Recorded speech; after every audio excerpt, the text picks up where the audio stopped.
ঠাকুর ঘরে কেড়ে আমি কলা খাই না। আমেরিকান প্রেসিডেন্ট ডোনাল্ড ট্রাম্পের উপর শনিবারের হামলায় আপাত দৃষ্টিতে এমনটাই মনে হচ্ছে। কেন বলছি দর্শক, ওয়াশিংটনে মার্কিন প্রেসিডেন্ট ডোনাল্ড ট্রাম্পের উপস্থিতিতে আয়োজিত অনুষ্ঠানের বাইরে গুলির ঘটনার সঙ্গে ইরান যুদ্ধের কোনো সম্পর্ক নেই বলে জানিয়েছেন তিনি। একই সাথে তিনি দাবি করেছেন তাকে হত্যার উদ্দেশ্যেই নাকি এই হামলা চালানো হতে পারে। কিন্তু হঠাৎ করে ইরান প্রসঙ্গ কেন তিনি টানলেন? কেনই বা নিজেকে হামলার মূল লক্ষ্যবস্তু বানালেন? দর্শক, কি মনে হয়, ইরান যুদ্ধের ব্যর্থতা ঢাকতে কি এমন বক্তব্য, নাকি নিজের হারানো জনপ্রিয়তা ফিরিয়ে আনতে এটি ট্রাম্পের কোনো কৌশল? দর্শক, ঘটনাটি হলো আমেরিকার রাজধানী ওয়াশিংটনের একটি হোটেলে সাংবাদিকদের সঙ্গে ডিনার করছিলেন প্রেসিডেন্ট ডোনাল্ড ট্রাম্প। সেই সময় হোটেলের বাইরে গুলির ঘটনা ঘটে। গুলির শব্দ শোনার সঙ্গে সঙ্গে দ্রুত ট্রাম্পকে অক্ষত অবস্থায় সেখান থেকে সরিয়ে নেওয়া হয়। তবে ট্রাম্পের উপর হামলা বা হামলার হুমকির ঘটনা এই প্রথম নয়। ইতিহাস বলছে ট্রাম্পের উপর 2016 সাল থেকে হামলা বা হামলার হুমকির ঘটনা ঘটে আসছে প্রায় ধারাবাহিকভাবে। তবে সবচেয়ে আলোচিত ছিল 2024 সালে নির্বাচনী প্রচারের সময় ট্রাম্প দুইবার হত্যা চেষ্টার মুখে পড়েছিলেন। উভয় ঘটনায় সিক্রেট সার্ভিসের ব্যর্থতা সামনে আসে, জানিয়ে তদন্ত হয় এবং সংস্থাটির নেতৃত্বে পরিবর্তন আনা হয়। সর্বশেষ শনিবার রাতে তার অনুষ্ঠান স্থলের বাইরে এই গুলির ঘটনা ঘটল। কিন্তু কেন বারবার ট্রাম্পের উপরই হামলা হয়?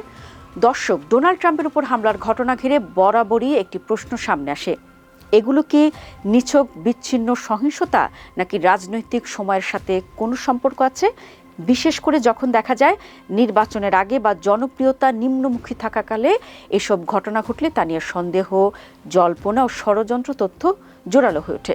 আজ আমরা এই নিয়ে একটু আলোচনা করতে চাই। দর্শক, এই প্রশ্নটি অনেকেই তোলেন। জনপ্রিয়তা বাড়ানোর জন্য কি ট্রাম্প নিজেই নিজের উপর হামলার নাটক করতে পারেন? সংক্ষেপে বললে, এ ধরনের দাবি প্রমাণ ছাড়া করা হলে তা ষড়যন্ত্র তথ্যের মধ্যে পড়ে। এমন অভিযোগের জন্য শক্ত প্রমাণ প্রয়োজন, যা সাধারণত পাওয়া যায় না। তারপরও একটা কিন্তু রয়েই যায়। ইতিহাসে দেখা গেছে কোনো নেতার উপর হামলা বা হামলার চেষ্টা হলে কখনো কখনো সিম্প্যাথি ইফেক্ট তৈরি হয়, অর্থাৎ জনগণের একাংশ সহানুভূতি দেখে সেই নেতার প্রতি সমর্থন বাড়াতে পারে। উদাহরণ হিসেবে বলা যায়, রোনাল্ড রিগানের উপর 1981 সালে হামলার পর তার জনপ্রিয়তা সাময়িকভাবে বেড়েছিল। তবে এই প্রভাব সবসময় একরকম হয় না। এবার আসি ট্রাম্পের ঘটনায়।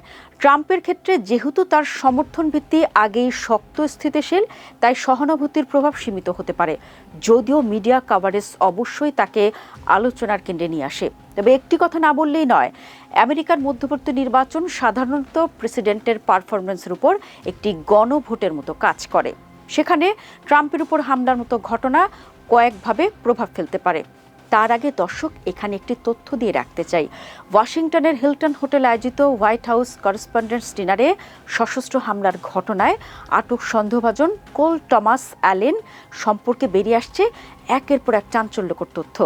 2024 সালের অক্টোবরে অ্যালেন ডেমোক্রেটিক পার্টির প্রেসিডেন্ট পদপ্রার্থী কমলা হ্যারিসের নির্বাচনী প্রচারে $25 অনুদান দিয়েছিলেন। এ তথ্যটি তার রাজনৈতিক আদর্শ বর্তমান হামলার উদ্দেশ্যের মধ্যে কোনো যোগসূত্র আছে কিনা তা নিয়ে গোয়েন্দাদের ভাবিয়ে তুলেছে।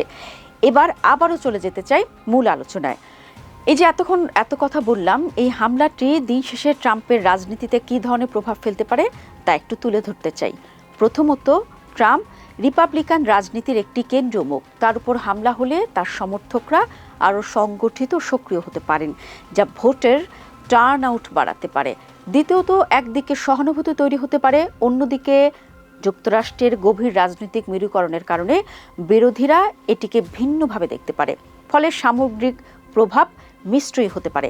আর সবশেষ যেটি হবে তা হলো, হামলার মতো বড় ঘটনা অন্য গুরুত্বপূর্ণ ইস্যু যেমন অর্থনীতি, মূল্যস্ফীতি বা পররাষ্ট্রনীতি দিন শেষে ইরান যুদ্ধ থেকে দৃষ্টি সরিয়ে নিতে পারে।